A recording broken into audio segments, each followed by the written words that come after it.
siguiente invitada, la profesora Marisa Montesano de Talavera. Ella es investigadora y especialista en educación. Marisa, buenos días. Muy buenos días, Fernando.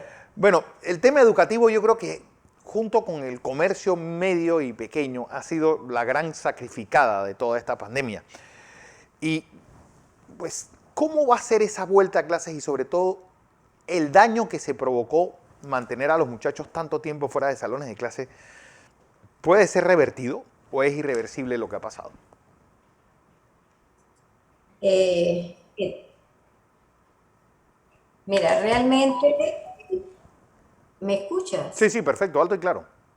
Sí, sí. Realmente la situación de pandemia ha puesto al mundo entero en una crítica, evaluación de todos los procesos, como tú lo dices, no solamente de la parte de salud, del comercio, sino también desde los aspectos educativos. Y el estar tanto tiempo en las casas, dentro de los hogares, para los niños ha tenido que ser un proceso de ajustes donde tiene a la mamá, al papá, todos trabajando, donde probablemente no tengan las condiciones para poder llevar adelante lo que hacen en aula.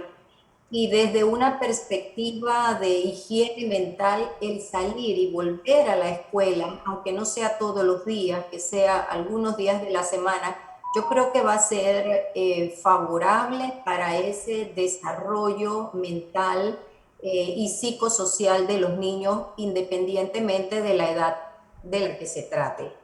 El maestro tiene que estar preparado, claro, para enfrentar esas nuevas situaciones con los chicos, con los niños o con los estudiantes, porque ellos vienen de estar conectados a las redes por muchísimo tiempo, llevan un poco la adicción de la tecnología y van a volver a trabajar en procesos, digamos, manuales y experimentales que van a ser muy motivadores para los niños, pero que también le va a tomar al maestro energía para poder controlar nuevamente ese ambiente dentro del aula, el principio de autoridad que se está trasladando Sí. nuevamente al maestro y la parte del encuentro y la comunicación que va a darse entre niños y entre maestros.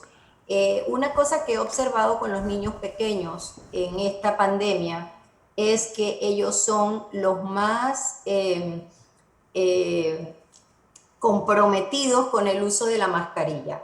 Yo veo niños pequeños que salen con sus papás y ellos son los que le dicen al papá, se te cayó la mascarilla, sube la mascarilla. Entonces, los sistemas de salud nos dicen que hay medidas que se deben mantener.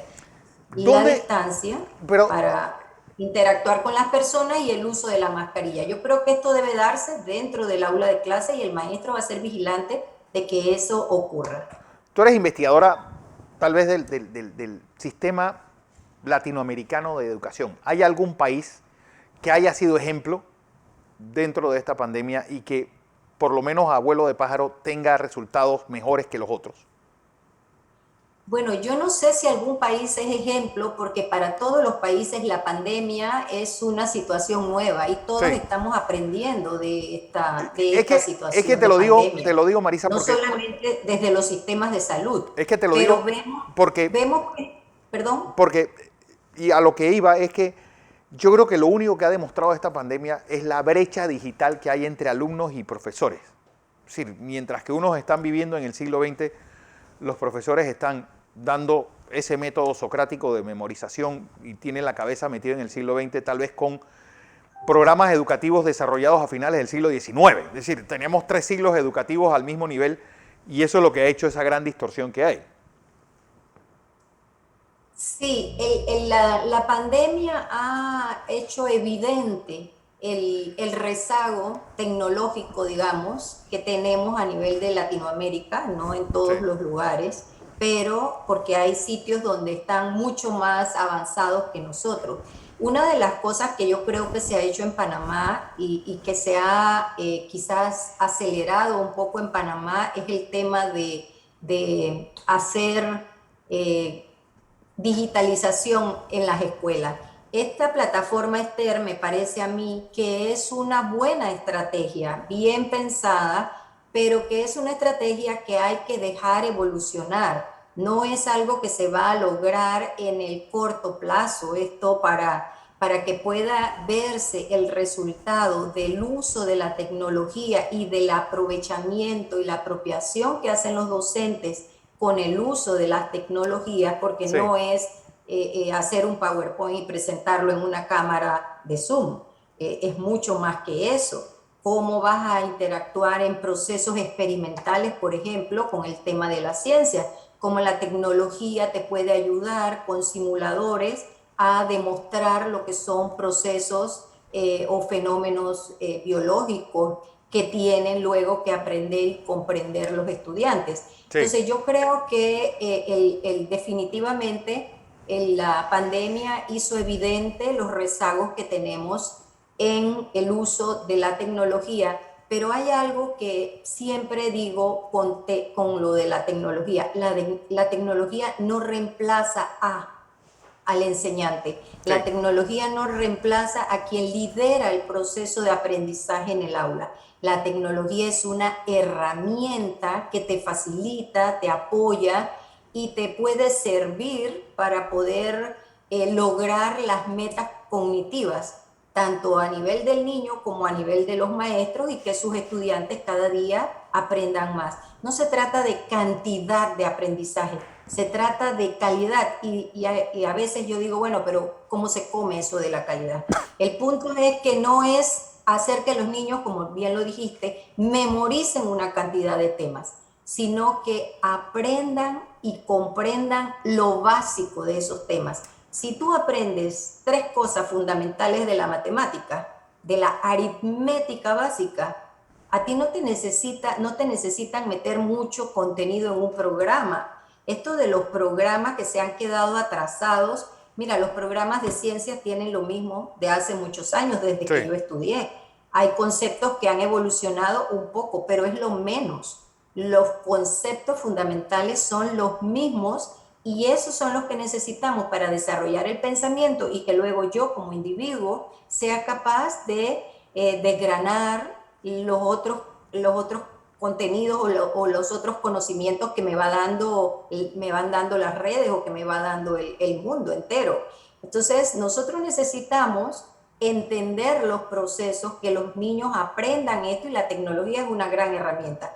Yo no sé si en Latinoamérica hay países modelos, sé que en Colombia están asistiendo a clases, sé que en Costa Rica, porque miro los dos vecinos y estoy un poco enterada de lo que está ocurriendo allá, y también veo que están teniendo problemas de aumento de casos por COVID en esos dos países. Sin embargo, no se dan datos que digan que desde las escuelas se está haciendo o se está contribuyendo al aumento de los casos. Más bien se habla del relajamiento en las disciplinas, en las normas que nos están imponiendo. Uso de mascarilla, mantener el distanciamiento y que no haya aglomeraciones. Entonces, si los grupos, las aulas no están llenas y los niños, y en eso te digo que el maestro hace que el niño se imponga la mascarilla y los niños son disciplinados en eso. Creo que es más disciplinado de lo que podemos ser los adultos. Entonces no creo que las escuelas sean el foco. Yo miro el ejemplo de España y seguramente tú también. Claro. En España siguen asistiendo a la escuela y no son las escuelas las que están considerándose focos de contagio. Cuando hay un caso en una escuela, inmediatamente cierran esa aula y empiezan a observar, pero no ha sido por las escuelas donde se ha, digamos, descarriado, entre comillas, el asunto del contagio por la COVID-19.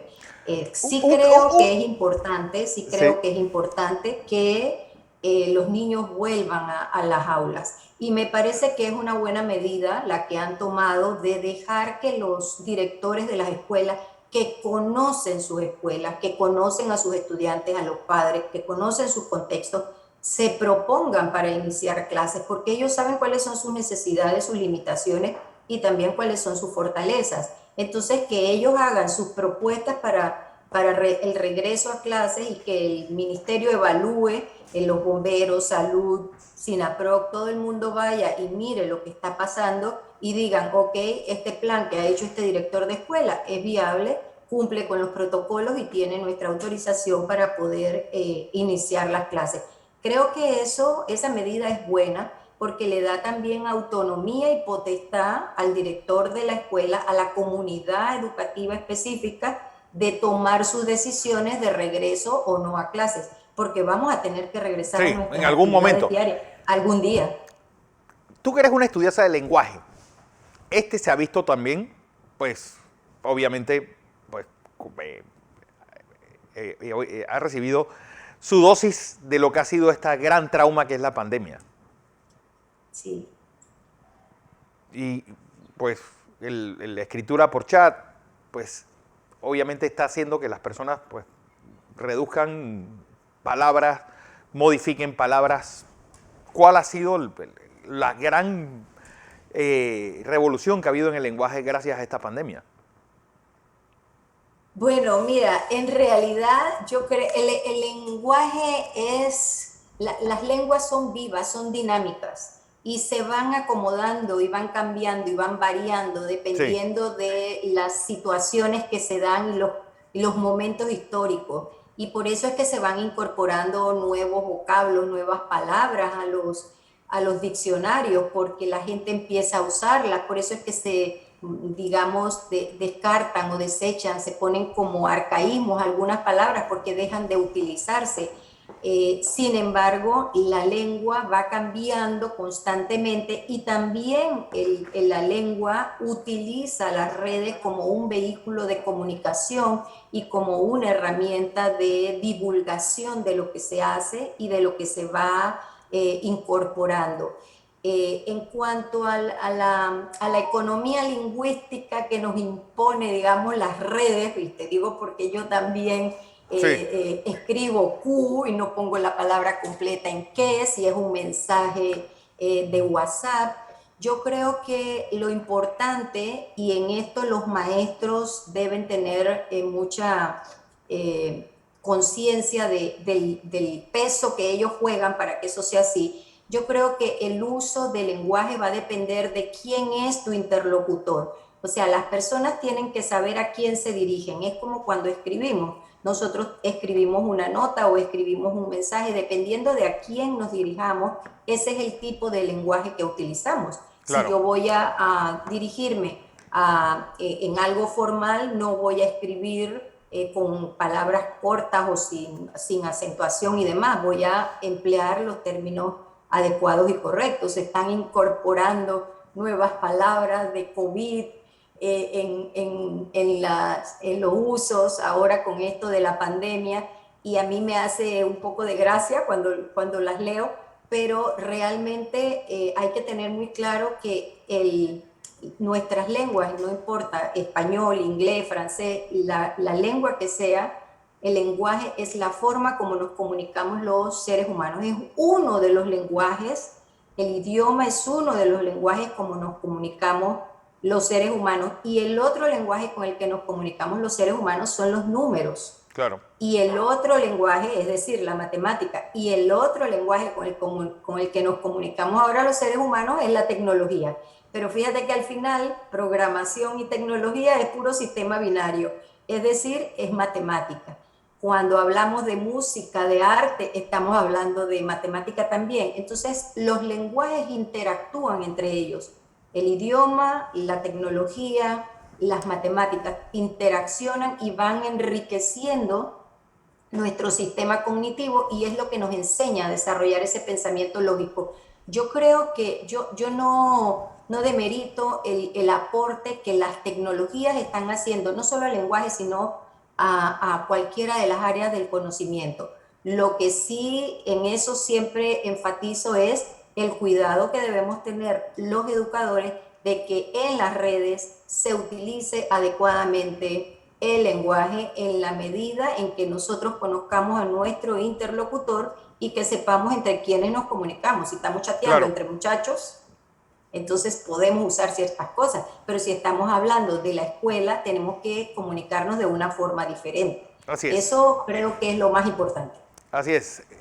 Marisa de Talavera, investigadora y especialista en educación, gracias por estar con nosotros y Gracias darnos a ti, pues Fernando. ese pantallazo de lo que hay en materia educativa.